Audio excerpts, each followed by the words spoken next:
Ladies and gentlemen, good morning or good evening to all of you.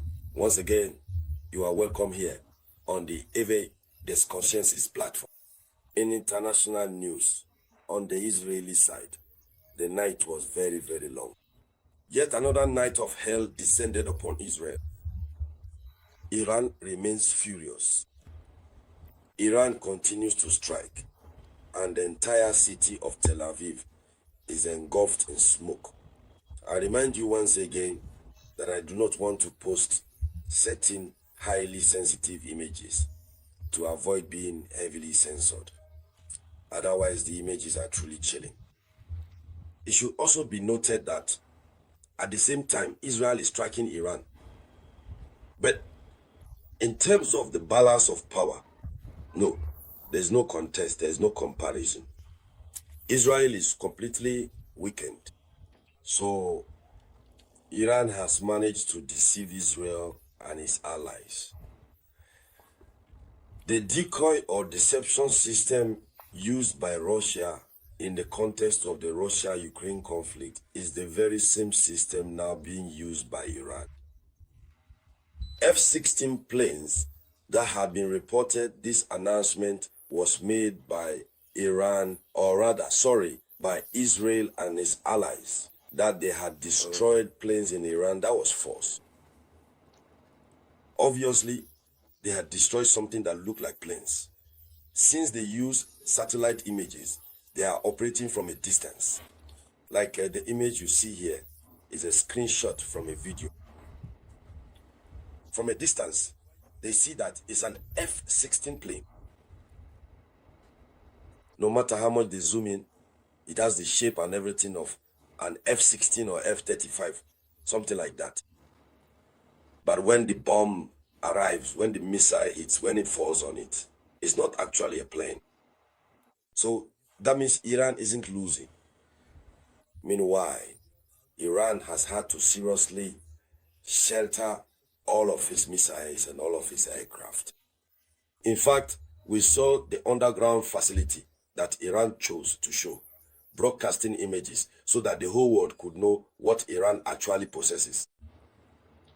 Now, the situation has become so serious that Russian President Vladimir Putin has decided to volunteer as a mediator between Iran and Israel. He volunteered, but he volunteered following the phone conversations he had with Donald Trump. As you may know, he spoke with Donald Trump on the phone. The two of them exchanged views.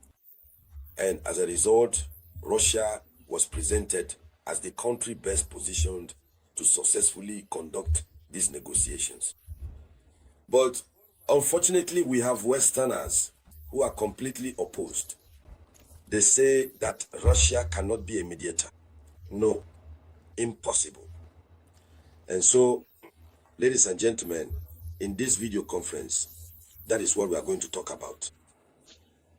But before continuing, I ask you to do the motivating gesture, to take the motivating action. That is, share the video conference, give it a like, and above all, leave your opinion in the comments. You know, this platform for awakening consciousness is made up of two elements. What I share here and what you also contribute in the comments. And moreover, these comments, these reactions give strength to our channel, to our page. As you have noticed, it gives us quite a lot of visibility. So thank you to those who are already engaged with likes and everything. Let's dive deeper, ladies and gentlemen. So last night until very early this morning, Iran succeeded, the Iranian defense succeeded in repelling an Israeli air attack in the city of Bushehr. Bucha, yes, that's in the south of Iran, where the country's nuclear power plant is located. So, this information is reported by the Tasnim news agency and relayed by IA Novosti. So, it must be said that Israel and its allies are now targeting the Iranian nuclear power plant.